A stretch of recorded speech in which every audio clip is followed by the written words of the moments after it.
하나님의 말씀 창세기 33장입니다. 창세기 33장 1절에서 17절입니다. 창세기 33장 1절에서 17절 같이 읽겠습니다. 야곱이 눈을 들어보니 에서가 400명의 장정을 거느리고 오고 있는지라. 그의 자식들을 나누어 레아와 라헬과 두 여종에게 맡기고 여종들과 그들의 아들들은 앞에 두고 레아와 그의 자식들은 다음에 두고 라헬과 요셉은 뒤에 두고 자기는 그들 앞에서 나아가되 몸을 7번 땅에 굽히며 그의 형 에서에게 가까이 가니 에서가 달려와서 그를 맞이하여 안고 목을 어긋맞추어 그와 입맞추고 서러우니라. 에서가 눈을 들어 여인들과 자식들을 보고 묻되 너와 함께한 이들은 누구냐? 야곱이 이르되 하나님이 주의 종에게 은혜로 주신 자식들이니이다. 그때의 여종들이 그의 자식들과 더불어 나와 절하고 레아도 그의 자식들과 더불어 나와 절하고 그 후에 요셉이 라헬과 더불어 나와 절하니 에서가 또 이르되 내가 만난 바 이 모든 때는 무슨 까닭이냐? 야곱이 이르되 내 주께 은혜를 입으려 함이니이다. 에서가 이르되 내 동생아 내게 있는 것이 족하니 내 소유는 내게 두라. 야곱이 이르되 그렇지 아니하니이다. 내가 형님의 눈앞에서 은혜를 입어싸우면 청하건대 내 손에서 이 예물을 받으소서. 내가 형님의 얼굴을 배운적 하나님의 얼굴을 본 것 같사오며 형님도 나를 기뻐하심이니이다. 하나님이 내게 은혜를 베푸셨고 내 소유도 족하오니 청하건대 내가 형님께 드리는 예물을 받으소서 하고 그에게 강건함에 받으니라. 에서가 이르되 우리가 떠나자. 내가 너와 동행하리라. 야곱이 그에게 이르되 내 주도 아시거니와 자식들은 연약하고 내게 있는 양떼와 소가 새끼를 데리고 있은즉 하루만 지나치면 시게 몰면 모든 떼가 죽으리니 청하건대 내 주는 종보다 앞서 가소서. 나는 앞에 가는 가축과 자식들의 걸음대로 천천히 인도하여 세일로 가서 내 주께 나아가리이다. 에서가 이르되 내가 내 종 몇 사람을 내게 머물게 하리라. 야곱이 이르되 어찌하여 그리하리까? 나로 내 주께 은혜를 얻게 하소서 하매 이날에 에서는 세일로 가고 야곱은 숫곳에 이르러 자기를 위하여 집을 짓고 그의 가축을 위하여 우릿간을 지었으므로 그 땅 이름을 숫곳이라 부르더라. 아멘. 오늘 읽으니까 어떤 느낌이 들어요? 야곱이 참 우아하지요. 우아한 것은 아름다운 것이 아니라 우라지게 아부하는 모습을 우리가 봅니다. 오늘 설교 제목을 사적생 제가 이렇게 잡았는데요.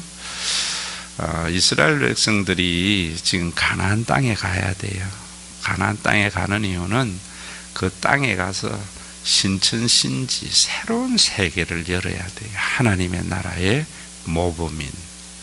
하나님의 나라는 어떤 나라를 했습니까?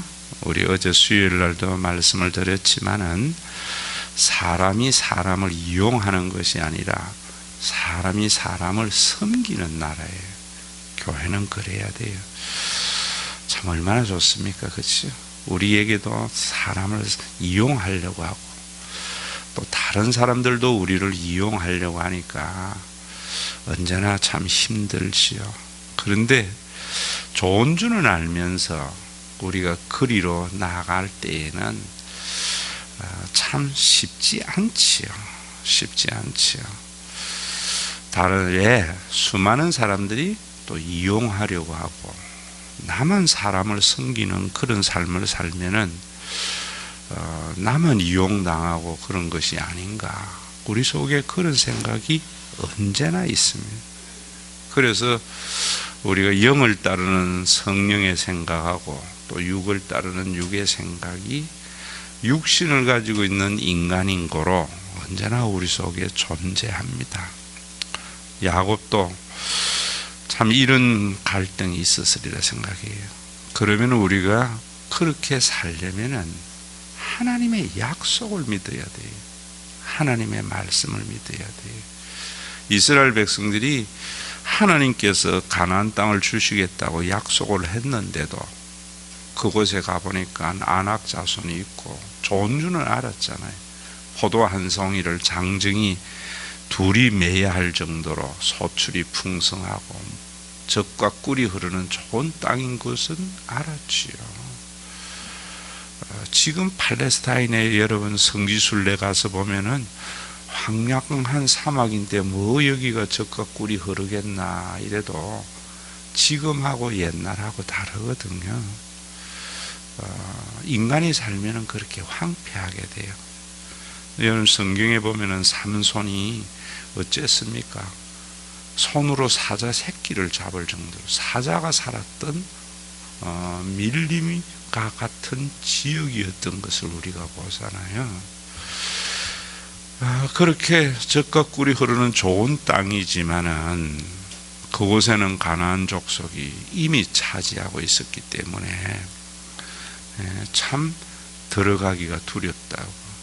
그럴 때에 우리는 세상 사는 사람들은 계산을 하잖아요. 우리가 이길 수 있겠나, 질 수 있겠나, 또 어디로 가야지 우리가 이기겠나. 그건 세상이라고요.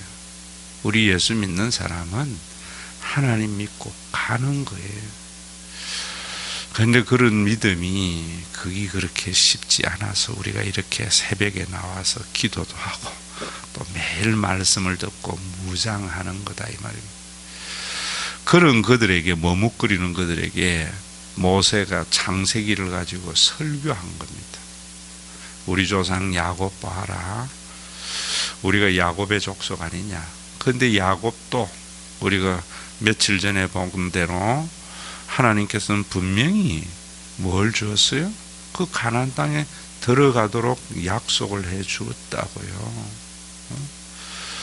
그래서 그는 그곳에 나중에 돌아오게 하면은 뭐 내가 배웠던 배 돌을 가지고 성전을 만든다고 하고 배 대리라 하고 11조 하겠다고 하고 또 그 밤에 마하나임의 군대도 보여주었고 약속도 보여줬는데 막상 형님이 400명을 몰고 나온다고 하니까 겁이 덜컥 난 거지요. 그런데 참 성경을 자세히 들여다보면은요, 에서가 400명의 군대를 거느리고 오는데 야곱을 치러 오는지 아닌지 거기에 대해서는 앞에서나 여기서나 일절 이야기가 없어요. 괜히 야곱 혼자 겁먹고 있다고. 그래서 야곱이 온갖 우아한 짓을 다 하잖아요. 참 재밌어요. 야곱 속에 사람의 모습이 보이는데 여종들과 여종들의 자식들을 제일 앞에 내세워요. 그 앞에는 또 양떼와 소떼를 선물을 줄 거 먼저 내세우고, 역시 돈보다는 사람이 귀한 것 같아. 그러나 놓고 그 다음에는 억지로 얻은 레아, 별로 사랑하지 않는 레아와 그의 자식들을 두고, 그 다음에 라헬과 그의 자식들을 두고 자기가 둔다고. 나중에 만날 때는 또 라헬과 함께 이렇게 만나게 되는데, 그렇게 온갖 술수를 다 꾸며서 에서를 만났는데, 또 만나서는 얼마나 참 그렇습니까? 내 주여 주여 주여, 형님을 그렇게 하나님이라고 부른다고. 그런데 막상 만나니까 에서가 와서 뭐라는가 하면은 뭐 선물이라는 이야기도 한 적도 없고요. 아무런 성경 자세히 보세요. 아무런 이야기를 안 했어요. 그런데 4절에 보면 에서가 달려와서 그를 맞이하여 안고 목을 어긋 맞추어 서로 그와 입 맞추고 서로 운다. 여러분, 야곱의 생각이 완전히 착각이었던 것을 보게 돼요. 우리는 흔히 뭐 이렇게 선물을 에서에게 주니까 에서가 마음이 누그러뜨려졌다고 생각하는데 그렇지 않아요. 오히려 여러분 보세요. 야곱이 불쌍하면은 우리는 생각할 때에 봐줘요. 옛날에 원수도 쫄딱 망해가 노숙생활 하면은 원수 갚는 게 아니라 아이고 쩌쩌 하고 불쌍해서 용돈 주고 가는 게 사람인데, 나보다 더 잘 돼가 있고 잘 살면은요 옛날에 그 감정 살아나요. 지금 선물이라는 이야기도 없이 나중에 이야기한다. 서로 어긋나고 목을 맞대어서 어긋나게 해서 울고 난 뒤에 이게 뭐고 이러니까 형님 주려고 한 선물이고 내 주께서 은혜를 베풀어서 내가 이렇게 자식 대가족을 이루었다고 이런다고요. 그러니까 실질적으로 에서가 400명을 데리고 오는 것은, 자기를 치러 온다는 것은 야곱 혼자의 생각이었어요. 우리 속에도 참 그런 거 많습니다. 자기 수준에서 사람들은 생각하는 거예요. 그러니까 우리가 참 얼마나 오해를 많이 해요. 사람이 살면서 그러잖아요. 그래서 사람들이 무슨 이야기 하는 거냐, 다 자기 수준이라. 그런데 우리는 그 말 듣고 말을 옮기고 행동하다가 부끄러운 일 당하는 거 많잖아요. 또 우리 속에 생기는 슬픈 감정, 힘든 게 뭐냐면은 오해받을 때에 얼마나 화가 납니까? 그죠? 있는 걸 있는 그대로를 이야기하면 화 안 나요. 잘못된 거. 그런데 나는 아닌데 상대방은 자기 수준에서 이야기하니까 화난다고. 왜? 제가 이야기한 대로 인간은 자기 경험한 것만 알고요, 본 것만 알아요. 그런데 나는 내 속에 빙산의 일각만 보여주지 내 안에 있는 많은 것은 사람들에게 못 보여주고 살잖아요. 말도 그렇고. 근데 사람은 그 보이는 그거 가지고 판단한다. 하나님은 내가 왜 그랬는지, 내가 그 이유까지 다 아시는 하나님이니까 이해하잖아요. 그래서 우리가 하나님 앞에 죄인이라고 하는 것, 이런 것들은 제가 뭐라 그랬어요? 사람이나 무슨 일이 있을 때 무슨 이유가 있겠지, 이렇게 생각해야지. 저 사람이 저럴 수 있을까? 이거는 교만이에요. 자기가 하나님 자리에 앉는. 야곱도 보면은 그런 거예요. 야곱도 정말 자기 수준에서 에서를 생각한 거라고. 지금 이 말씀 왜 하고 싶겠어요? 광야의 이스라엘 백성들이죠. 자기 수준에서 가나안 땅에 못 들어간다고 수준에서 다른 사람이 이야기가 엉망진창 만드니까 야곱의 사건을 가지고 모세가 지금 설교하고 있는 거예요. 오늘도 여러분, 우리가 그냥 하나님 믿어야 돼요. 그러려면, 하나님 믿으려면은 그 뒤에 여러분 야곱이 이래 보면 형님이 그렇게 하고 난 뒤에 선물을 주려고 하니까 에서가 뭐라는 줄 아세요? 나도 부자다, 내가 있는 것이 족하다, 그런 선물 필요 없다, 나는 네가 반가운 거지 그런 선물이 반가운 것이 아니야. 아마 에서의 마음속에 이런 것이 있어요. 그래도 야곱은 자기 수준에서 억지로 형님 받으라고 떠넘긴다고. 그리고 난 뒤에 에서가 이제 우리 함께 가서 살자 이러니까 야곱이 또 뭐라는가 하면은, 하루만 더 지체하면은 모두 다 죽겠습니다. 형님이 먼저 가시고 우리는 천천히 뒤따라 갈게요. 이러니까 에서가 또 뭐라는가 하면은, 내 종 몇 사람을 머물게 해서 너를 보호해 주겠다. 와서 보니까 전부 애들하고 여자들 4명, 그리고 또 뭐냐면은 여러분 수많은 재산들. 그러니까 세일 땅에 있는 사람들이 얼마나 나중에 하몰과 그 일가에 의해서 디나의 성폭행 사건이 생기잖아요. 에서는 그런 지역에 살았기 때문에 이 지역이 얼마나 무서운 지역인 줄 에서는 안다고. 그래서 동생을 보호하기 위하여 자기의 종 몇 명을 남겨두려고 했는데 야곱은 무엇다 해요? 동행하다가 형님이 마음이 변하면은 또 죽일까 싶어가지고 형님 먼저 가세요. 그리 종 몇 명 놔둔다고 하니까 형님 그래도 나 못 믿어서 그렇습니까? 이런다고. 참 여러분, 이게 뭐 야곱입니까? 우리잖아요. 이스라엘 백성들이었잖아요. 그리고 난 뒤에 천천히 가라고 했는데도 가나안 땅에 올라가지 않고, 여러분 그 숫곳이라는 곳에 맨 마지막에 보면은 자기를 위하여 집을 짓고 그의 가축을 위하여 우락간을 지었다 이래요. 그곳에는 집을 지으면 안 되거든요. 어디에서 지어야 돼요? 가나안에 가서 지어야 돼요. 형님이 무섭고 하나님의 약속인 가나안 땅에 들어가는 것보다 이곳이 좋사오니 하고 집을 짓다가 무슨 사건이 생기는가 하면 뒤에 딸 디나가 성폭행 당하는 사건이 생긴다.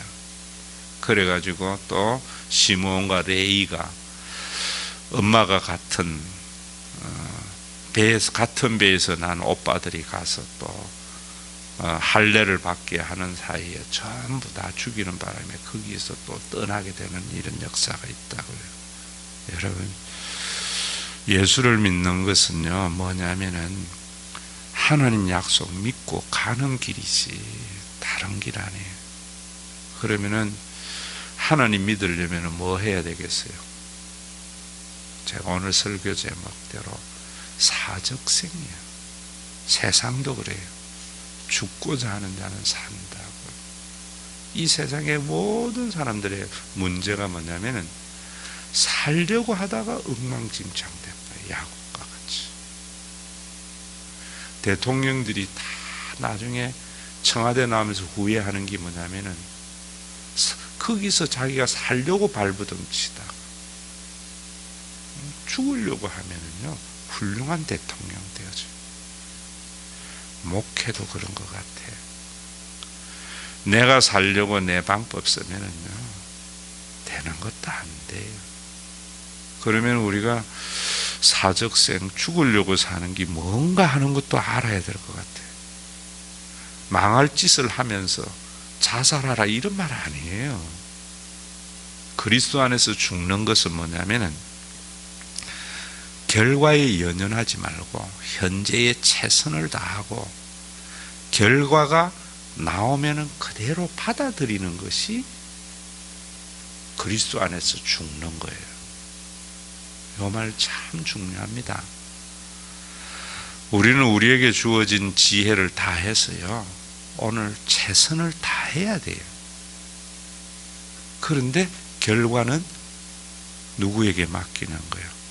하나님께 맡기고 사는 거예요. 그게 내가 생각할 때에 죽음이라도 받아들이고요 망하는 것도 받아들이고 성공이라도 받아들이고요 다 하나님이 하셨다고 받아들이는 것이 그리스도 안에서의 죽는 거예요. 모두가 그래 살 때 우리 안에 하나님의 나라가 이루어지는 것이죠. 우리가 저 화요일 날 발인했던 27살 우리 손민성 지수 딸 손은영 최선을 다했죠. 저도 뭐 수시로 가서 기도도 하고 여러 가지 뭐 많이 했지만은 하나님은 27살 나이로 데려갔단 말이에요. 제가 임종 예배 때 가서 뭐 다윗 설교했거든요. 다윗이 바세바와 난 아들이 아팠잖아요. 낳자마자 불륜으로 난 아들이죠. 그러니까 다윗이 울면서 하나님 앞에 금식을 하고 기도를 했다고. 그러니까 너무나 슬퍼하니까 주변에 있는 사람들이 다윗에게 감히 뭐라고 말을 못했다고. 근데 다 그 아이가 죽었다고. 그러니까 그 옆에 있는 사람들이 살았을 때 그렇게 다윗이 울면서 금식하고 기도했는데 이 아이가 죽었다고 어떻게 말하나 하고 수군거리니까 다윗이 그 소리를 들으면서 아이가 죽었느냐 물어요. 죽었다. 이러니까 적시로 몸을 단정히 하고 음식을 먹고 이러니까 너무나 이상해가지고 죽은 아이가 아플 때 그렇게 금식하고 슬펐는데 죽으면은 일반적으로 어떻게 해야 돼요? 더 슬퍼하는 것이 사람인데 어떻게 왕은 그러느냐 하니까 다윗이 한다는 소리가 그러니 살았을 때 내가 이래 하는 건 혹시 하나님이 이 아이를 살려줄까봐 내가 그랬는데 이제 죽었으니까 결과를 받아들이는 거예요. 이제는 그 아이가 내가 울고 분들고 한다고 해서 나한테 올 수 없는 것이고 내가 그에게 가는 것이다. 그리고 다윗이 바세바와 동침을 해서 낳은 아들이 솔로몬인데 그 솔로몬의 이름을 여디디야, 기쁨이라는 이름으로 지었다. 여러분, 그래서 다윗은 합한 자라는 거예요. 하나님의 마음. 사적생이라고 하니까 사람들이 오해를 많이 해요.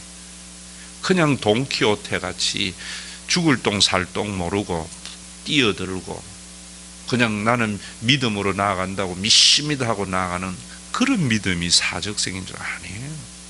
사적생은 최선을 다하는데 결과를 받아들이는 것이 사적생이에요. 오늘도 여러분, 우리 여러분들에게도 아마 여러 가지 400명을 에서를 데리고 오는 것과 같은 위협도 있을 테고 여러 가지 있을 거예요. 미래를 생각할 때마다. 그럴 때 우리가 어떻게 해야 되겠어요? 인간적으로 술수를 쓰고 방법 쓰는 것보다 정명돌파예요. 기독교인의 삶은 정명돌파예요.